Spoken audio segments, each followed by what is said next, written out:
O le a tātou tāpua i atu i le tua. I o tātou talo mo le anganga pa ia. Le tua pa iae lo mātou ta mae whaavavau. O le tua la ua fio o lo mātou o tunu o Samoa. O le tua la ua fio o fafo, ma nui fafo lo no pia iai o mātou tangata. Ma o mātou no nofo ai. O le tua wa e whangu ina i mātou, wa mātou wa ulia ai nei tai au fau. E au ai o na mātou a watu le vi inga, o le wha manu ma le whane tanga. A wā wa silisili ese lo wa lofa. O le ma wha matalatala ina lo wha maoni. Mātou maua le ola, ma le malosi fau. Sao ni uni loa tunuu mau mātou tangata, ia mātou whi au māsani o le nei asa. Mātou te langona le tua, e te tau o na mātou tui nātu le whaafetai, e tusa maloa lofa. Mātou tā penas, sauni, e watu le tāpua inga. A ua mātou taritonu, yo mātou lava tangata, o tangata whatau waa. E le ato toa i mātou i luma o lau fio.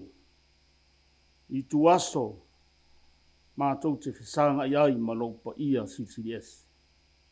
Una mātou te talo le ie. Na fio mai ai ala i loa nganga pa ia. E te tautolua ina o mātou tangata, ma pāpatiso o mātou loto tāpua. Ina ia mawhai o mātou a watu le nei tāpua i. I le nganga ma le wha maoni. Ina ia whaasibisiri ina lo suafa. I le tāpua inga lo atunu ua whai nei. I lo lava suafa kiriso. Mātou wole mawala au atua nei. Amen. O le whaitawina o le tuispa ia. Tusi filifilia mo i tātou le nei aso. Tusa ma le whaasinonga le tusi whaitau aso. Na maua mai lea. Le tusi o ngā luenga le wa apostolo. I lona matau po se fulu matas. A le whai upu mua e o le tolu se fulu. Ngā luenga i lona matau po se fulu matas. Whai upu mua e o le tolu se fulu. A le a ufai tawina. Na o ni naifu ai upu.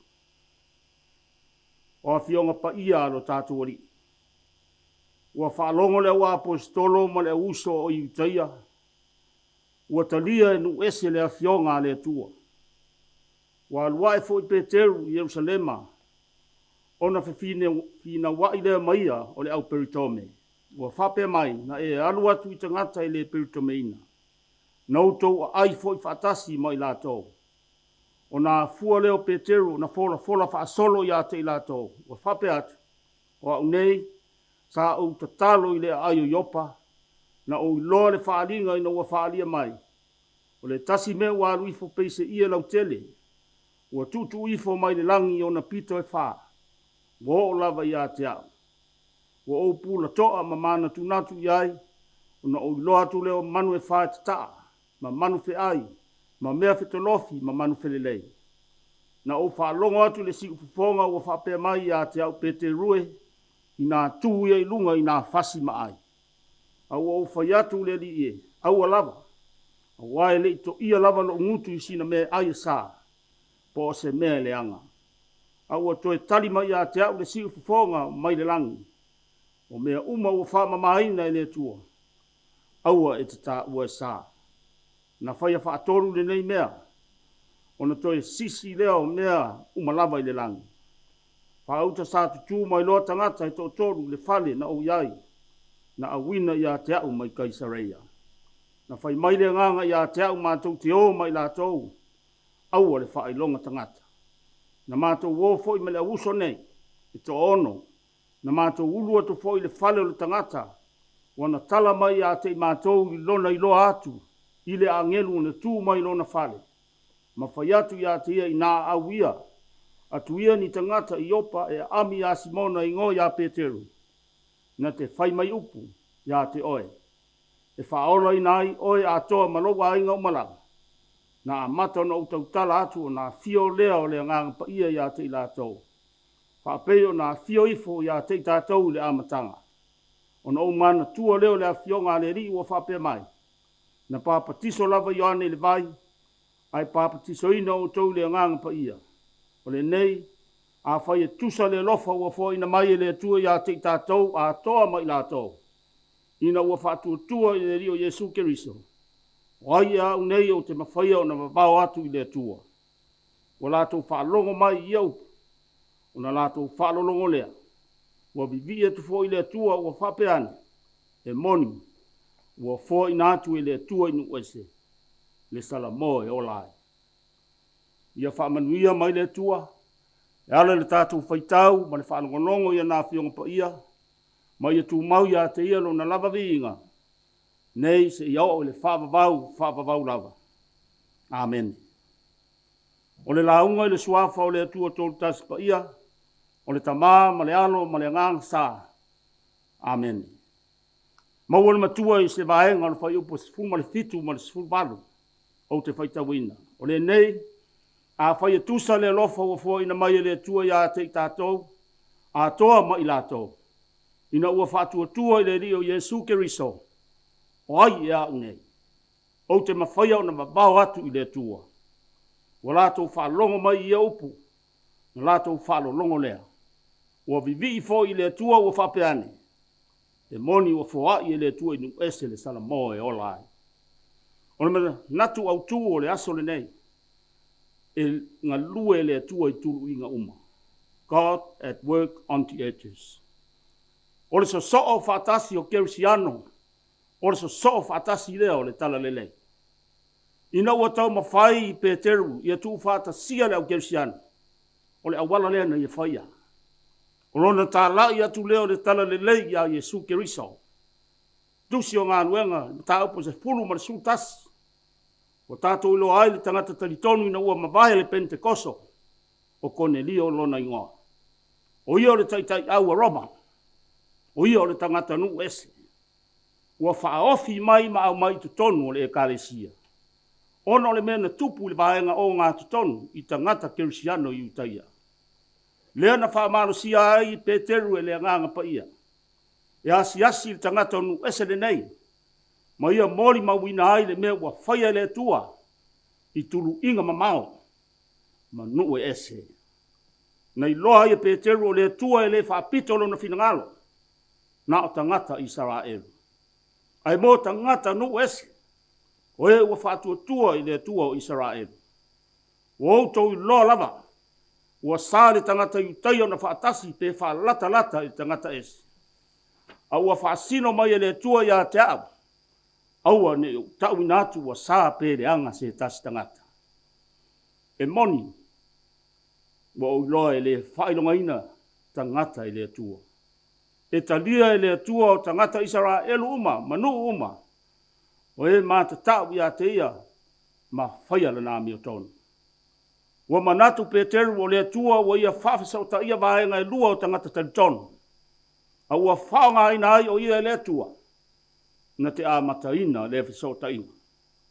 Ua i loe Peteru i le labatai, a whai o ia o lo i leisi vaenga o le ekalesia. Matangata nu ese nei wa talitonu i le tua o le whenga inga tuai. Ai ma whai na tu whatasia o le tino e tasi. O i lātou lava nei o le a lātou tā ofi mauina le tala le lei e tasi. Ia Jesu Keriso e tō tasi. A o ia fo ina te launga inatu. ma ia fola ina atu le tala lelei. O le mata upo le aso le nei, e whaapitoa i le whaamatala ina atu e Peteru, i o le loto, ma Kerusiano i Yerusalema, le mea na tupu i Kaisareia. Wa whaalongo i aila wa apostolo, wa maua e nu ese le upo le atua. Ana le ai kone lio malona awa inga, e le ai ni Kerusiano nu ese i so se mea le lalolangi. Sa manatu tasi fo tangata i utaia i lea lavataini, o le tala lelei, o se mea nao i utaia. O Kerusiano i utaia na matua whate ia le mea ua whaia e Peteru. Wa e aluae i tangata e le peru tomeina. Woutou wa ai whatasi mo i lātou. E te iloa o le tala lelei nao i utaia. O lātou manatu ia malangona. Wa ngalo ia i lātou le folfolanga. O le whengainga tuai. O nu ese, o le atu whatasia i le atua o Israel. Nga filifilia i le atua Israelu ma o ao i le tūla fono. Ia lātou ave le whiau o le whaoletanga i tangata uma. Lātou te le iloa i le taiminei. O Kerusiano i utaia o le awha sauloto ina mai mea ai whasaina. Ma le tūla fono mose. Sa whaingata ai o na whisota i tangata nu ese. Wa masalo salo pe whasaoina i lātou pe le ai. Lea ua tau atu e Petelu le tala le whali liwina o Cornelio i Kaisareia. A ua tele ina le fia nisi. Ua whate ia le tōtele. I le mea ua whaia e Petelu. Ale tali e Petelu. O ai ea au nei. O te mawhaia na ova bao atu i le tua. Ana whaapea o taula o apostolo. O ai o taula o apostolo. Tau te mawao atua i le tua. Na whaale tonu o nātu manatu le taimi mua. Peitai. Ina walato manino le tala walato vivi i le tua walato whaiane foi. E moni wa fua ina i le tua inu ese. Le salamoe olai. A o suinga ia. E a o ina ai foi i tātou. Pe whapewheo na tātou fo ia mea tātou te ese ai ai. Maisi uso a Kerusiano. Ai tātou te lei whamasino ina a mionga isi tangata talitonu. E tā ua no tātou whalongo le lei. Ia i lātou i mea lo whamatala ina mai. O le nganga pa ia fo. O lo iai se mea tā ua. Na te awa o mai ai i tātou. E maa fua mai nisi tangata. A le wheliwa inga a toa leo le uruai e kālesia. This was the turning point for the first church.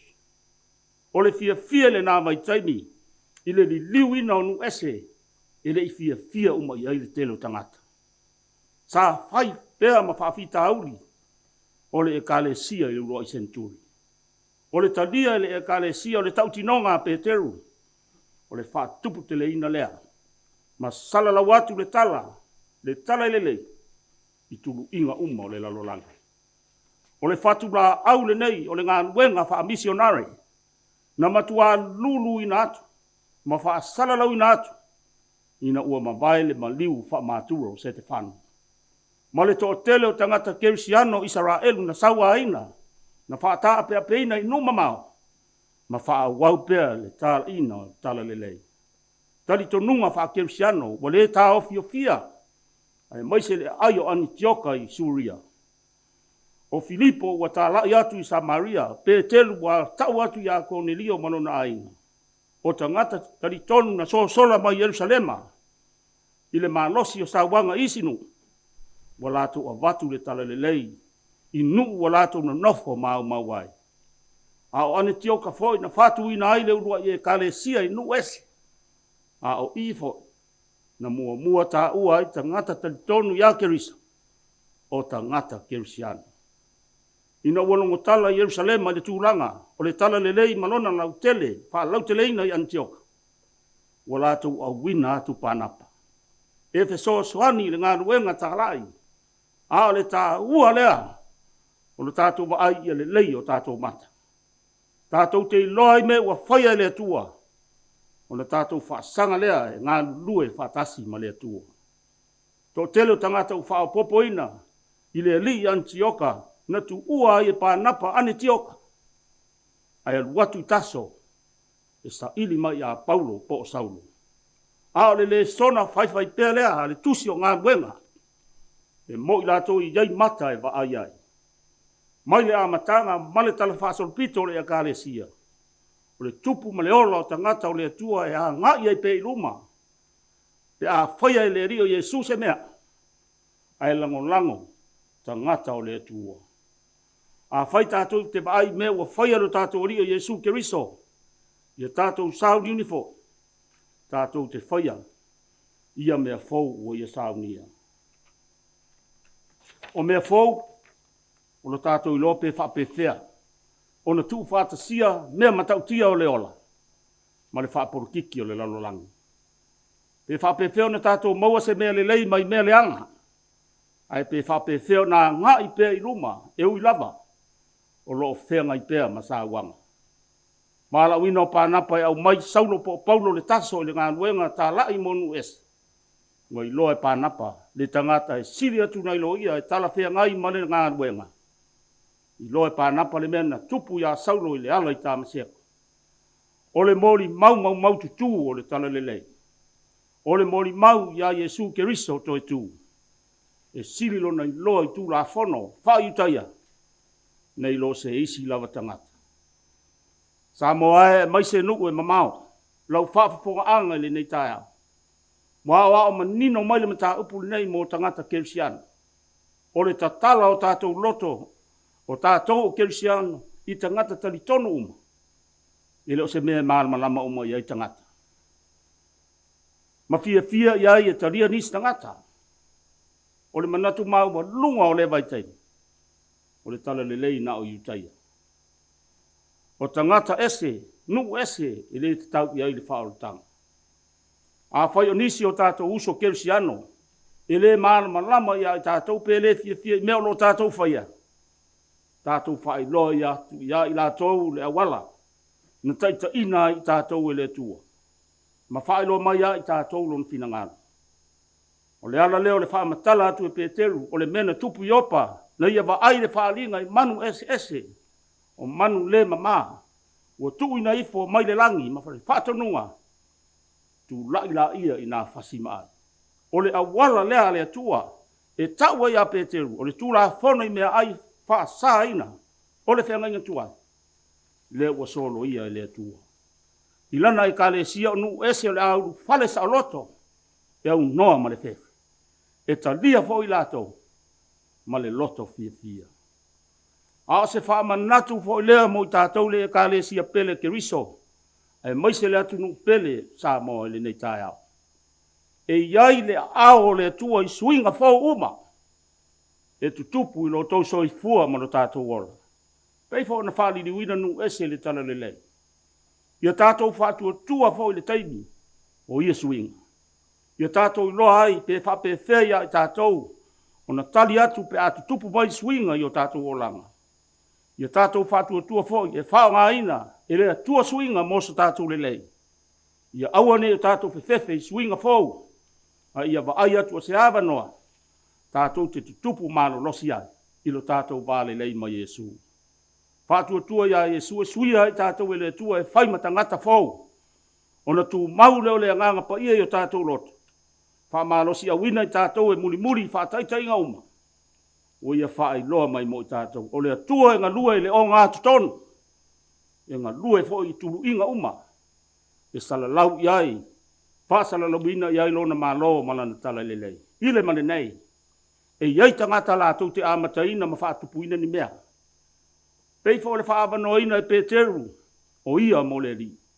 Na whao ngaina ia le tua e au mai tangata nu ese le tala lelei. Ala tātou ngā ruenga fo le nā Samoa. E ao na tātou whaia, tātou te fo ia e vai inga e fo ai whawhitauri. O lo whea ngai mai tātou ia so uma. Maenga o lo tau soi fua ma lo tātou ola I te tono a inga. Te vai inga. Te vai inga I nuu. Te vai inga le malo. Ai maise le lana e kale sia ma so se mea. E ia o na whaalongolongo I mea tupu. Tele o tātou I lalo. O le whaapunga lea. Whaamata ma whaio na tātou tali atu. Pe a whaalongo atu a whaia lea tua ni mea whao. Tātou te mana o mia le whaalongo le lei le mea moni. Ai so ia le whaalongo I tala se tala pepelo. Le ai se wha maoninga na ona sa ua le whalongo. Wha mai le apostolo Paulo lana ekalesia le tusi atu. Le ekalesia Tesalonia. Ia tofo mea malaba. Ia tau fi mau le mele lei. Iei tangata te ena mea tutupu. O tangata tausi tu la fono Yerusalema woso fa ia Peteru le ai fatasi ma tangata ese. A le avano fa matala tu le fa alinga le tu ia te ia. O le fa maonia wo ia mauti noai o mea wa tutupu mai. O le fina ngalo la valeo le tu. A le upulea na fi le mua ila tou na tua ia o ia. E iai fo tangata e peso soani isi tangata le fa tupuina o ni mea. O le iloa e pānapa nate mana o mia se peso soani. O ia sa ili ai Paulo. Ma tuuina o ia le ngaruenga i tutonu o Antioka. Na mafuai o na la malanga fatasi ya na malanga tala. E momoli le fe au le atua i nu ese. E ngā lue le atua i tulu inga uma. E ngā lue le atua i o tātou tangata. I o tātou loto. Ma o tātou mawhau. Aua tātou te ofo. Aua tātou te tei. Pe abala au dia le atua nisi tangata e whai moia. E le ngā lue le atua i awala tātou te mawhau ai. Ia tātou sao niuni e talia lana fuafuanga pa ia. Pe a whai. E ese mea na tātou mawhau ina. O le salamo monu ese. Lea na whaatonu a Iesu. Lona au so i au tau atu. Tā lai le tala lelei. Ia so ai le lalolangi atoa. O le whaolatanga i leo le suia o le tangata ese. Ia pei o se tangata Israelu. Ia na tū maanga. E le ai. Wana lātou le mawhai na whaataunu ina. Lo lātou wala awina. Le mawhai. A ua. Lawe ina nu ese. Wa ia whaonga ina i lātou. Whaola ina le lalolangi. Toi au mai Israelu ia te ia ala i lo nā lofa tūnoa. Sa moa manu e mamau. Tele taimi tātou te pongi sa i ala o le whaola tanga. Una tātou manatu whaapito lea. Ua na o tātou ma lea tua. Mana tua o tātou o so o kerisa. O tangata muri a Yesu. O ia o le tātou wala i malo o le ala i manuia. O ia o le ala ma le upumoni ma le ola. Wana te taitai i tātou i suinga fau. Nga te taitai fau i tātou i loa le ato toa ma le fau peo lo nā lofa tūnoa. Kua wha manatu ma Yesu le tāua le ngānuenga mana le ngānga pa ia. O lo whaia i loto o na tangata. So se tasi sa ili wha maoni i le tua, na te maua le tua. E whapa ia ina fo o ia i le tua. E riso, na te suia o tātou o langa. O le malosi o Yesu, e mawhai ei o na whaia suinga fo mo i tātou. A o le malosi na maua mai le sātauro, na ia ma liu whaalawa awai, wha maa ngalo o tātou wang sala, ma suia o tātou tangata oti, i le tangata ola pea whaatasi ma le tua le whaababau. Pea whai tātou te taritonu ma whātu tua le tala le lei o le whaola tanga. Woia sa unia mo tātou, ma le lalolangi atoa. Ia sanga whaamala ma lama ina o tātou ma whau e le nganga pa ia. Ma ia tū mau ia te ia le bi inga, le whaamanu ma le whanetanga. Nei e whaababau lava. Amen nei. O le atato pese i le tua il pese lua se lau lima su lima. Lua se lau lima su lima il pese.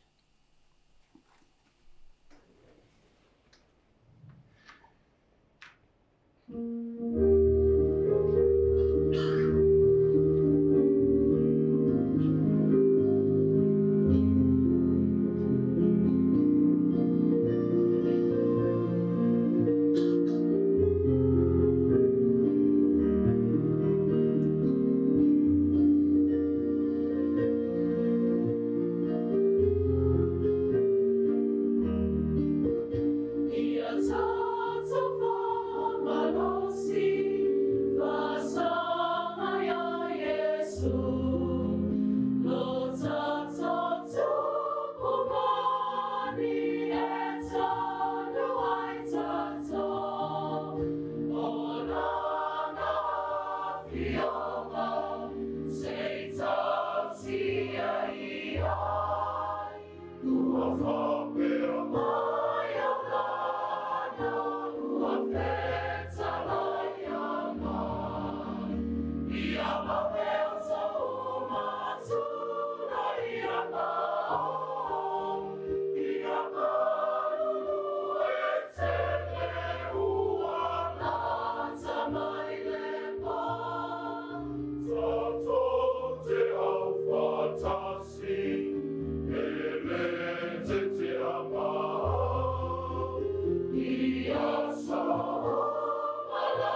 O tātou tārsanga, se o tātou ifo ma te tālo i le tua.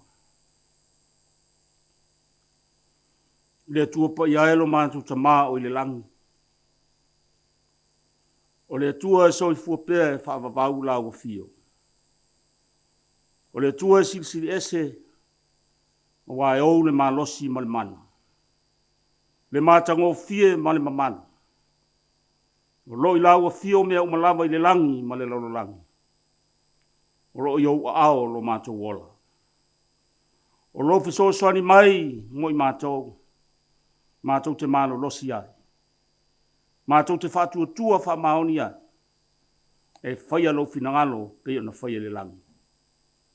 Whaafitai o mawhai o na poto lo o tunu. O lau e kale si au ao e le ngata i Samoa o nu e mamao. Se o mātou si le vi inga ma le whaafitai. Le whaamanu ma le whaanetanga, wawa silisili ese lo walofa. Wa le ma whaamatalaina, lo whaamaoni lo mātou atua. Whaafitai lau tau singa mo i mātou.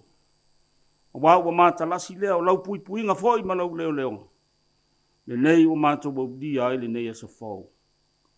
O e whaapopo i lo mātou, le mātou vivi i foi lo suafa. Wa le taui mai o mātou le anga ma whale tonu. Wa e sila mai pēr i lo lava alofa muti vale. Mātou le ngona le loto whaafitai. A wawa mātou lo le lasi ma le anona i o whaamanuianga. Wa e sa mai mo i mātou i mea alofa le tino i le mawhau ma le nganga. Sanga vi ia lau fio le atua. I mele le uma wa e saunia i o mātou o langa. Ina yo mātou ainga, ina yo mātou whanau, o mātou o lotu, o mātou nu. Lau e kale sia i Samoa. Ai maise atu nu ese o lo mātou no nofo mau ai. Whawhetai. O lo manuia Samoa. Iona upu whai maana whai ngā malo. Ai mai se ona tai ma tangata lau tele. Whawhitai o lo manuia o na puna oa malo nā tinae. O na tamau ainga, malu tia fo i lo na puipuinga. I lo saonga le mungu. Vi ia ma wha manuina lo suafa. Lo manuia na nofu ai o e kālesia kerisiano taitasi. I le ngata i Samoa. A o nuu e mamao. Whawhitai lau tala lelei. Ua mawhauna tu whaatasi ai lau whanau kerisiano uma. I so se tulu inga o le larolangi. Ua susuru atu i ailo malama. Ie ua talitonu ma whaatuatua i lo suafa. Whawhitai fo i aua fionga pa ia ma lau pumoni. Tai ai pēi mātou i aso uma. E ala le whaitau ma na mātou whalongo. Whawhitai lo ua nganga pa ia. I lona tau tō luaina o lo mātou vai whale nganga. Ai maise o lana ngā nuenga wha mawhanwhana. Wha malosi au ina ai lo mātou wola whaatuatua. Wha manuina fo i lo suafa o na lau upo le ola. O Yesu ke riso lea ma le moni ono na whaatasi mai. Wa alona maliu le sa tauro. Wha o laina ai mātou o tangata to i lalo pea i le angasala. A alona to e tū manu malo i le oti ma le tūnga mau. Ua mātou wola whaatasi ai ma la ua fio e whavavau. Ma ia tū mau atu i la ua fio le vi inga le whamanu le pule au au malawa. Nei maso uma e o le whavavau lalo. Le atua alofa muti vale. E te saunia le tōngi ona mo i mātou o tangata angasala. E ala le ia Yesu lo lava alo pele to tasi. Mātou te puna no watu i o luma. Ua loa na e sila fia o mātou tangata. O tangata angasala i mātou uma. Wa wale sa o matonu a mātou wa mio i a te oe. Wale mawhaia no mātou whātua vai o na whapapai atu i mātou i lo o lava alofa whaola. E mawhaia i o na tu i nātu se vi inga i luma o lau fio. Tele na mātou furitua. Wa tele na mātou o ese malo o lofa. Wa wha malie o mātou loto, mātou fia e wha au le ti a polo. Wa le tausia i au polo inga matu la foni. Wa mātou le ola whatua tua fo. Puni tia la mātou wa ai. Wa mātou le ilo ai nai o mātou uso atu a oi. Wa mātou manatu whapito. Wa pupu o mātou loto i mea le aise whapapau. Wa ngalo ai na whaatino tiute. Ma whaiva le e te tofi i mātou. Mātou te ngā lulue ma au nai mō lau fio. Le atua alo whae. Ia e whawhawina o mātou loto. Ia manino ai i loa lofa whamangana. E te whamamaina ai mātou. E ala i le toto, e le ila e le pona. O Yesu ke riso lo mātou rii ma lo mātou whaola e totasi. Ma o mai i mātou. Ina ia mātou i loa na sala mō whamao. Ma fua ina mai le whatuatua. Mātou te fia i lau fio. Ma ia mātou whaia lo fina ngāna. Le tuai o manuia. Ai maise le lasi o whaamanuia ngā uma o mātou maua. Mātou wole se e whapuponga mai la mātou te taro. Wa mātou wole le li ia, di lingi ifo au whaamanuia ngā i lunga o tangata. E le ngata i Samoa lo mātou watu nuu tofi. A o nuu e mamao ma tulu inga uma o le lalolangi. Ua susuru iai lo malama ma lau tala le lei. Whapena fo i eo lo mawhai. O na mātou whaitāpua inga whatasi le nei aso. Maua le whisota inga le nei tai au. Ona o le alofa tu no ke riso lo mātou ali. Mātou te talo. Fusia i mātou lo file mu. Ma foa i mai le alofa i o mātou loto. Le ono sai ma le whamaoni. Mai se le loto fia mātou te ngāru lue. Ma au nai le tautuaina o lau au ma lau ngāru elga. Mātou ole foia e whatumuina i mātou i louta mau a inga ala ese mai. I le tino le mawhau ma le ngā. Ina ia whaifo i mātou ma whanau le upumoni.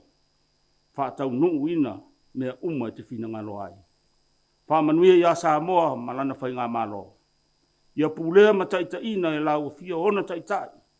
Ia tineia mea le anga ia whatupu mea le lei. E fo ia ere whewaiwai ai, ma le whetine iai. Ina ia whale atua mātangia lau a mea tonu le pule ina o tangata. Ma whaavaya i pea Samoa i lau fio. Ia e lofa fo i le li ia i whaamarosi au ina le ngā ruenga lau e kāle sia kerusiano. I lana tatalo whaiwhai pea, mana na upu fora atu, a wase manuia o Samoa malona no umana i a tae ao. Mātou manatua le lalolangi maona whaafita au. I le tele o suinga fōu, wa ari mai lo mātou vaitaini. O misa, o taua, o whaamai, o whalawelawe tutupu, tele i nā whaina ai le lalolangi.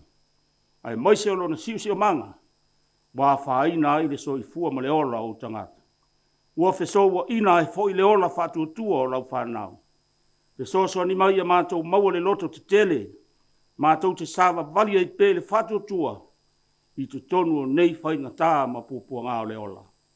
Malutia i mātou uma, whaama manu mai au aoanga le lei lunga o Samoa le atunu pēle. Whaamana ina lana maori mau mō rau a fio. I lana au nanga whaale nganga.